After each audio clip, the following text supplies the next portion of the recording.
Hi everyone, कैसे हो आप सभी। स्वागत है आपका अपने चैनल टीचिंग विद बानी में। फ्रेंड, जैसा कि आपको पता है, रोज शाम 8 बजे हमारे चैनल पर हिंदी की क्लास होती है। उसके अकॉर्डिंग हम अपनी आज की क्लास को स्टार्ट करेंगे।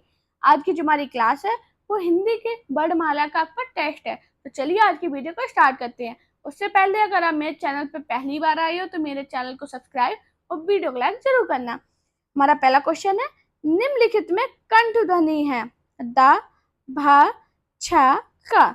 जल्दी से बताइए इसका राइट आंसर क्या होगा। जिसने वर्णमाला बिल्कुल भी नहीं पढ़ी उसको भी ये क्लास समझ में आएगी। क्लास को पूरा जरूर देखना। आप बताइए इसका राइट आंसर क्या होगा। आप सभी लोग सोच रहे हैं कि कंठ ध्वनि होती क्या है। देखो दोस्तों, जो हमारी जो वर्णमाला है उसमें 25 स्पर्श व्यंजन होते हैं। कितने स्पर्श व्यंजन होते हैं? 25 स्पर्श व्यंजन होते हैं। कौन कौन से होते हैं? का वर्ग, चा वर्ग, टा वर्ग, ता वर्ग और पा वर्ग। अब इसमें क्या होता है, जो हम शब्द बोलते हैं वो हम लोग किस हिसाब से बोल रहे हैं उसमें उसी को हम स्पर्श व्यंजन कहते हैं। जैसे हम का, खा, ग, घ, ण ये बोले तो क्या है, कंठ से बोल रहे, गले से आवाज आ रही है। आप बोल के देखिए शब्द गले से आवाज आ रही, तो हम इसे कहते हैं कंठ ध्वनि। क्या कहते हैं? कंठ ध्वनि कहते हैं। अब क्या है? चा वर्ग, चा वर्ग, चा, छ, ज, झ, ञ। ये क्या है? ता। इसकी हमारी जो जीभ है वो हमारे तलवे को टच कर रही है, तो इसे क्या कहते हैं? तालव्य वर्ण। टा, ठा, डा। जब ये देखो बोले तो क्या मूधा को टच करे ना, तो इसे क्या कहते हैं? मूर्धन्य। ता। अब बोलो ता। आपकी जीभ है वो आपके दांतों को टच कर रही है, तो इसे क्या बोलते हैं? दंत। पा बोले तो इसे क्या बोलते हैं? ओष्ठ। तो आपको ये याद रखना है, स्पर्श व्यंजन कितने होते हैं? 25 होते हैं, जिसमें कंठ, तालु, मूधा, दंत, ओष्ठ। का, चा, टा, ता, पा। आपको याद रखने से क्वेश्चन बहुत बनते हैं। ये आपको मैंने इतना डिटेल में क्यों बताया, अभी क्वेश्चन कराऊंगी अभी बहुत सारे, आपको एकदम सही आंसर देने, इसीलिए मैंने बताया। तो मैंने क्या बोला था अभी? निम्नलिखित में कंठ ध्वनि है। कंठ ध्वनि कौन सी है? का। का है जो कंठ ध्वनि है। अब देखो दोस्तों, बोलो दा। दा की आवाज कहाँ से आ रही? जो हमारी जीभ है तो दांतों को टच कर रही, तो ये तो है नहीं। भा, ओठों को टच कर रही, ये भी नहीं होगी। छा, छा भी नहीं है।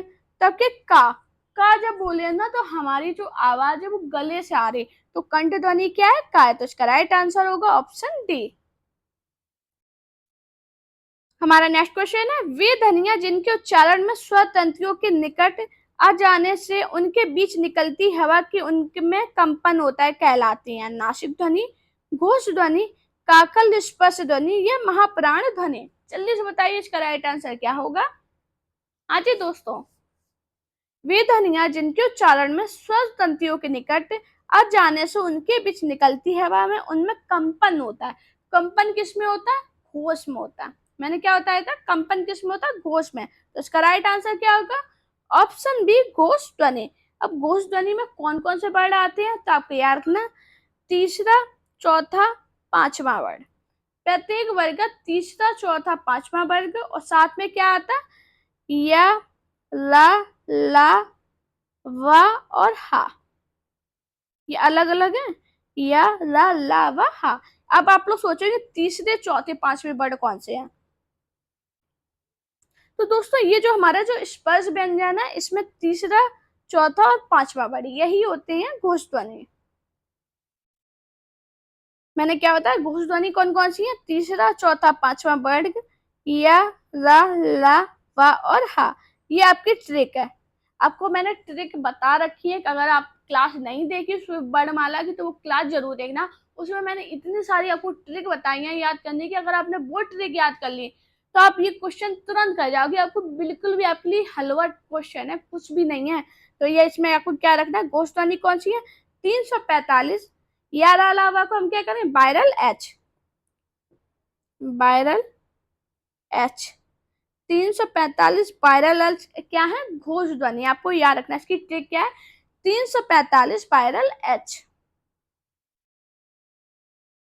हमारा नेक्स्ट क्वेश्चन है, धा का उच्चारण स्थान है ओष्ठ, तालु, कंठ या दंत। जल्दी से बताइए इसका राइट आंसर क्या होगा। हाँ जी दोस्तों, अभी हाल मैंने आपको बताया था, पूरा इसका पूरा बताया था स्पर्श व्यंजन और इसमें कौन कौन से आते हैं, उसमें क्या बताया था, धा। जब आप धा बोलो, आपकी जो जीभ है दांतों को टच कर रही है, तो ये कौन सा वर्ड है, दंत है। तो इसका राइट आंसर क्या होगा, ऑप्शन डी। हमारा नेक्स्ट क्वेश्चन है, निम्नलिखित में से कौन से वर्ड अयोगवाह कहलाते हैं, आ अंग दी, आह अंग आहा। जल्दी से बताइए इसका राइट आंसर क्या होगा। आप लोग सोचेंगे मैम इतने जी क्वेश्चन क्यों करा रही है, ये क्वेश्चन पेपर में पूछे गए सभी इंपॉर्टेंट क्वेश्चन है, तो आपको याद रखना जो अंग और आहा है ये अयोगवाह होते हैं। तो इसका राइट आंसर क्या होगा, ऑप्शन डी। अब अयोगवाह होते क्या है, तो आपको याद रखना ऐसे वर्ड जिनमें स्वर और व्यंजन दोनों के गुण पाए जाते हैं उन्हें हम अयोगवाह कहते हैं। हमारा नेक्स्ट क्वेश्चन है, वाक्यों में प्रयुक्त शब्दों का व्यवहारिक और अनुशासित रूप कहलाता है, अक्षर, पद, वर्ड या शब्द। जल्दी से बताइए आप लोग इसका राइट आंसर क्या होगा। बहुत इंपॉर्टेंट क्वेश्चन है, डायरेक्ट पेपर में पूछे गए, तो जल्दी से बताइए इसका राइट आंसर क्या होगा। तो दोस्तों आपको याद रखना वाक्यों में प्रयुक्त शब्दों के व्यवहारिक और अनुशासित रूप को क्या कहते हैं, पद। तो इसका राइट आंसर क्या होगा, ऑप्शन बी। हमारा नेक्स्ट क्वेश्चन है, निम्नलिखित में अघोष महाप्राण ध्वनि है, ख, ड, क या थ। जल्दी से बताइए आप लोग इसका राइट आंसर क्या होगा। हाँ जी दोस्तों, क्या होगा इसका राइट आंसर, अघोष भी और महाप्राण भी हो। जल्दी से बताइए इसका राइट आंसर क्या है। अगर आपको नहीं पता अघोष और महाप्राण क्या होते हैं, तो आप एक बार स्वर वाली क्लास जरूर देखना, वो आप मैंने डिटेल में आपको ट्रिक के साथ बताई है, थ्योरी भी बताई और ट्रिक भी बताई। तो वो क्लास देखोगे उसके बाद ये टेस्ट दोगे तो आपके लिए काफी ज्यादा इजी होगा। तो दोस्तों आपको याद रखना अघोष महाप्राण ध्वनि कौन है, खा। इसका राइट आंसर होगा ऑप्शन ए। हमारा नेक्स्ट क्वेश्चन है, अंतस्थ व्यंजन है, च, छ, ज, झ, ता, था, दा, धा, पा, फा, पा, भा, या, रा, ला, वा। जल्दी से बताइए इसका राइट आंसर क्या होगा। तो दोस्तों मैंने क्लास में आपको पढ़ाया अंतस्थ व्यंजन कितने होते हैं, चार होते हैं। कौन कौन से होते हैं, या, रा, ला, वा। इसका राइट आंसर होगा ऑप्शन डी। हमारा नेक्स्ट क्वेश्चन है, एक में तालव्य ध्वनियों का प्रयोग हुआ, पापा, बाबा, मामा या चाचा। जल्दी से बताइए इसका राइट आंसर क्या होगा। आप किसी भी एग्जाम की तैयारी कर रहे हो, आपके लिए क्लास बहुत ज्यादा इंपॉर्टेंट होने वाली है, क्लास पूरी जरूर देखना और सभी लोग मुझे स्कोर जरूर करना कि आज की क्लास में आपका स्कोर क्या रहा है। तो दोस्तों आप बोलो पापा, बाबा, मामा, क्या इसमें हमारी जो जीभ है वो और तलवे को टच कर रही है, लेकिन चाचा, चा जब बोलते हैं तो क्या होता है, जो जीभ है वो तलवे को टच कर रही है। तो इसका राइट आंसर होगा ऑप्शन डी। हमारा नेक्स्ट क्वेश्चन है, केंद्रीय हिंदी निदेशालय में हिंदी भी मानक वर्णमाला की मूलतः कितने स्वर और कितनी व्यंजन ध्वनियों को स्थान दिया है, 12 और 36, 11, 35, 12, 35 या 11, 36। जल्दी से बताइए इसका राइट आंसर क्या होगा। तो दोस्तों आपको याद रखना हिंदी में 11 स्वर और 33 व्यंजन व्यंजन ध्वनियां है। तो इसका राइट आंसर क्या होगा, क्या होगा, 11 स्वर और 35 ध्वनि। इसका राइट आंसर है ऑप्शन बी। हमारा नेक्स्ट क्वेश्चन है, उच्चारण स्थान की दृष्टि से हिंदी में आ और आ का स्वर है, तालव्य, ओष्ठ, मूर्धन्य या कंठ। जल्दी से बताइए इसका राइट आंसर क्या होगा। दोस्तों आपको याद रखना आ और जब हम ये शब्द बोले तो जो हमारी आवाज है वो कंठ से आ रही है। तो इसका राइट आंसर क्या होगा, ऑप्शन डी। जो आ और साथ में आहा, आहा भी आपको याद रखना, आहा भी कंठ वर्ड है। हमारा नेक्स्ट क्वेश्चन है, सभी स्वर होते हैं दीर्घ, महाप्राण, अघोष या अल्प प्राण। जल्दी से बताइए इसका राइट आंसर क्या है। अभी ये यूपी टीजीटी में पूछा गया था क्वेश्चन, आप ये मत सोचना मैम इजी क्वेश्चन करा रही है, पेपर में डायरेक्ट पूछे गए क्वेश्चन है। डी ट्रिपल एस पी के लिए, यूपी टीजीटी या आप किसी भी एग्जाम की तैयारी कर रहे हो आपके लिए इंपॉर्टेंट है। तो दोस्तों आपको याद रखना सभी स्वर अल्प प्राण होते हैं। इसका राइट आंसर होगा ऑप्शन डी। हमारा नेक्स्ट क्वेश्चन है, निम्नलिखित में से कौन सा वर्ण घोष महाप्राण है, शा, शा, शा, हा। जल्दी से बताइए क्या होगा इसका राइट आंसर। बहुत इंपॉर्टेंट क्वेश्चन है, बहुत बार पेपर में पूछा गया। तो दोस्तों आपको याद रखना कौन सा वर्ण घोष महाप्राण है, तो वो कौन सा है, हा। हा जो वर्ड है वो घोष भी है और महाप्राण भी है। हमारा नेक्स्ट क्वेश्चन है, निम्नलिखित शब्दों में से उस शब्द को चुनिए जिसमें उचित स्थान पर अनुस्वार का प्रयोग हुआ है। ध्वनियां, संयुक्त, संशोधन या गणतंत्र। दोस्तों इसका आंसर सभी लोग मुझे कमेंट में करना। ये टीजीटी में पूछा गया था, DSSP टीजीटी फीमेल 2021 के पेपर में पूछा गया था। ये भी मैंने आपको बता दिया। सभी लोग इसका राइट आंसर मुझे बताना, देखते कितने लोग इसका आंसर सही कर पाते हैं। हमारा नेक्स्ट क्वेश्चन है, भाषा की सार्थक लघुत्तम इकाई किसे माना जाता है? अर्थ, मात्रा, वर्ण या शब्द। बताइए इसका राइट आंसर क्या होगा? तो दोस्तों आपको याद रखना, भाषा की जो सार्थक लघुत्तम इकाई है वो शब्द को कहा जाता है। इसका राइट आंसर होगा ऑप्शन डी। हमारा नेक्स्ट क्वेश्चन है, उच्चारण स्थान के आधार पर छह ध्वनि कैसी ध्वनि है? ओष्ठ, तालव्य, दंतोष्ठ या जीवा मूली। जल्दी से बताइए इसका राइट आंसर क्या होगा? तो दोस्तों आपको याद रखना, जो उच्चारण स्थान के आधार पर जो छह ध्वनि है वो तालव्य है। तो इसका राइट आंसर क्या होगा? Option D. हमारा नेक्स्ट क्वेश्चन है, निम्नलिखित में से स्पर्श संघर्षी महाप्राण व्यंजन है? च, छ, ज, द। जल्दी से बताइए इसका राइट आंसर क्या होगा? तो दोस्तों आपको याद रखना है, जो छ है वो स्पर्श संघर्षी महाप्राण व्यंजन है। तो इसका राइट आंसर क्या होगा? Option B. मैं आपसे बार बार कह रही हूँ, जो मैंने स्वर आपको पढ़ाए हैं, जो वर्णमाला पूरी डिटेल क्लास पढ़ाई, वो जरूर देखना। उसके बाद ये टेस्ट दोगे तो मैं आपको गारंटी दे सकती हूँ आपको सारे क्वेश्चन सही जाएंगे। हमारा नेक्स्ट क्वेश्चन है, निम्नलिखित में से कंठोष्ठ ध्वनि है? आ, उ, ई या ओ। जल्दी से बताइए इसका राइट आंसर क्या होगा? तो दोस्तों आपको याद रखना, जो ओ है ये कंठोष्ठ ध्वनि है। तो इसका राइट आंसर होगा ऑप्शन डी। ओ और औ ये दोनों कंठोष्ठ ध्वनि। आपको याद रखना, से क्वेश्चन बहुत बने हैं। कंठोष्ठ ध्वनि कौन सी है? ओ और औ। हमारा नेक्स्ट क्वेश्चन है, अर्थ व्यक्त करने वाली सबसे छोटी इकाई है? ध्वनि, वर्ण, शब्द या वाक्य। जल्दी से बताइए इसका राइट आंसर क्या होगा? तो दोस्तों आपको याद रखना, अर्थ व्यक्त करने वाली सबसे छोटी इकाई शब्द है। तो इसका राइट आंसर होगा ऑप्शन सी। हमारा नेक्स्ट क्वेश्चन है, अनुनासिक व्यंजन कौन से होते हैं? वर्ग का प्रथम अक्षर, वर्ग का चौथा व्यंजन, वर्ग का तृतीय अक्षर या वर्ग का पंचमा अक्षर। जल्दी से बताइए इसका राइट आंसर क्या होगा? बहुत इंपॉर्टेंट क्वेश्चन है, बहुत बार पेपर में पूछा गया है। तो दोस्तों अभी मैंने आपको जब स्पर्श व्यंजन बताए थे तो मैंने कहा था ये 25 होते हैं। 5 इधर थे और 5 इधर थे। जो लास्ट के जो अक्षर होते हैं उन्हें हम कहते हैं वर्ग का पंचमाक्षर अंश, जो होते हैं अनुनासिक व्यंजन। तो इसका राइट आंसर क्या होगा? Option D. हमारे नेक्स्ट क्वेश्चन है, निम्नलिखित में से कौन सा स्वर समृद्ध है? आ, ई, औ, ए। जल्दी से बताइए इसका राइट आंसर क्या होगा? दोस्तों मैंने समृद्ध, विव्रत ये सब कुछ आपको पढ़ाया, तो मैं बार बार कह रही हूँ वो क्लास जरूर देखना, तभी आपको ये क्वेश्चंस कर पाओगे। तो दोस्तों आपको याद रखना, जो ई है वो समृद्ध स्वर है। तो इसका राइट आंसर क्या होगा? Option B. हमारा नेक्स्ट क्वेश्चन है, हिंदी में मूर्धन्य ध्वनियां है? चा, छा, जा, झा, पा, फा, बा, भा, टा, ठा, डा, ढा या ता, था, दा, धा। जल्दी से बताइए इसका राइट आंसर क्या होगा? हाँ जी दोस्तों, तो अभी मैंने क्या बताया, तो चा वाली लाइन है वो तालव्य है। पा वाली लाइन को क्या बताया था मैंने अभी हाल? क्या बताया था? ओष्ठ।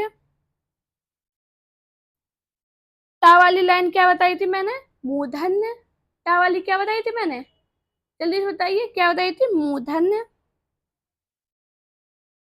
और ये ता वाली जो लाइन थी उसे क्या बताया था? दंत। दंत। मैंने क्या बोला था, जब बोलते हैं तो हमारी जो जीभ होती है वो तलबे को छूती। जब पा बोलोगे तो हमारे दोनों ओंठ आपस में आते हैं। ता बोलोगे तो हमारी जीभ है वो दांतों को टच करेगी। और टा बोलोगे ना तो ये मूर्धन। तो इसमें क्या पूछा गया? हिंदी में मूर्धन ध्वनि है। तो इसका राइट आंसर होगा ऑप्शन सी। हमारा नेक्स्ट क्वेश्चन है, निम्नलिखित में से ओष्ठ ध्वनि नहीं है?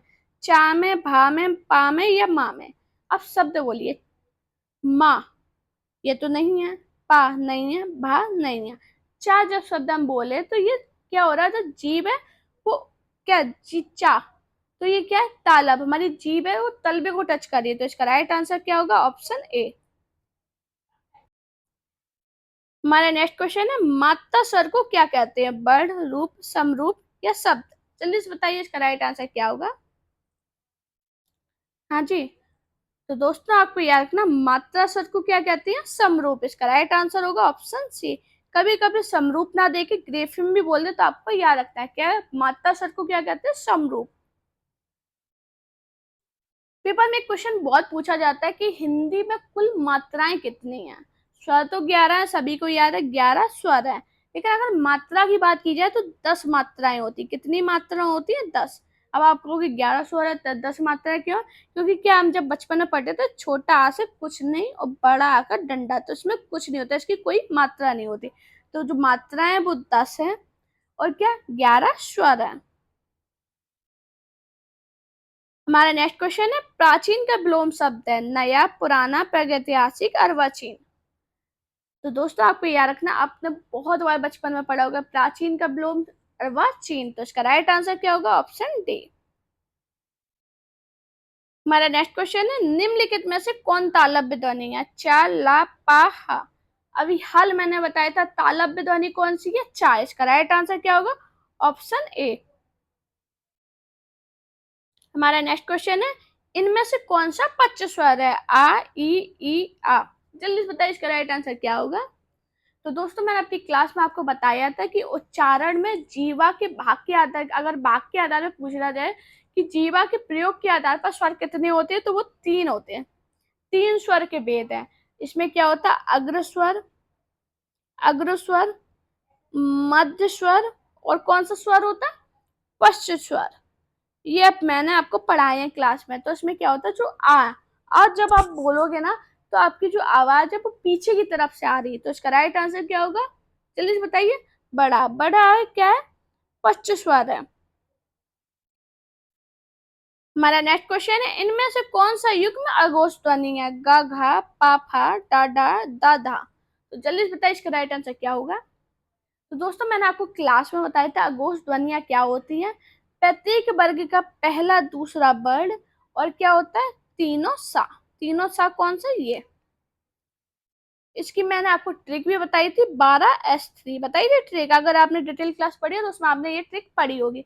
तो अघोष ध्वनि कौन सी है? 12S3। तो इसमें देखिए कौन सा है? पा, फा। पहला दूसरा वर्ण आ रहा है, तो इसका राइट आंसर क्या होगा? Option B. हमारा नेक्स्ट क्वेश्चन है, इनमें से ऊष्म व्यंजन नहीं है? हा, शा, शा, ला। जल्दी से बताइए, इसका राइट आंसर क्या होगा? अब आपको ऊष्म व्यंजन याद होंगे, अगर आपने क्लास पढ़ी होगी तो ये आंसर तुरंत बता दोगे। मैंने ऊष्म व्यंजन कितने बताए थे? 4। कौन कौन से बताए थे? तीनों सा और साथ में कौन ही आता है? जल्दी से बताइए, जल्दी से, साथ में कौन आता है? हाँ जी, साथ में क्या बताया था? तीनों सा, S3H बताए थे ऊष्म व्यंजन। तो इसमें देखो हा भी आएगा, सा भी आएंगे, ला है, ला ऊष्म व्यंजन नहीं है, तो इसका राइट आंसर होगा ऑप्शन डी। अब ला ऊष्म व्यंजन नहीं है तो क्या है? ये अंतस्थ व्यंजन है। क्या है? अंतस्थ व्यंजन, व्यंजन आपको याद रखना है।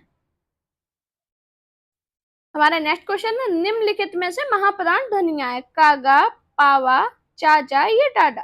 चलिए इस बताइए, इसका राइट आंसर क्या होगा? तो महाप्राण ध्वनियां कौन कौन सी हैं? Option D. इसका राइट आंसर क्या होगा? Option D. दोस्तों सभी लोग कमेंट में जरूर बताना कि आज का आपका स्कोर क्या रहा है, आपने कितने क्वेश्चन सही कर पाए हो। अगर आप ज्यादा क्वेश्चन सही नहीं कर पा रहे हो तो मैंने आपको जो एक क्लास पढ़ाई है अभी, स्वर की पूरा वर्णमाला आपको पढ़ाई है, वो क्लास जरूर देखना। उसके बाद एक क्लास क्वेश्चन सॉल्व करोगे तो आपके सभी क्वेश्चन सही जाएंगे। अपना प्यार और सपोर्ट चैनल पर इसी प्रकार बनाए रखिए। Thank you guys for watching this video.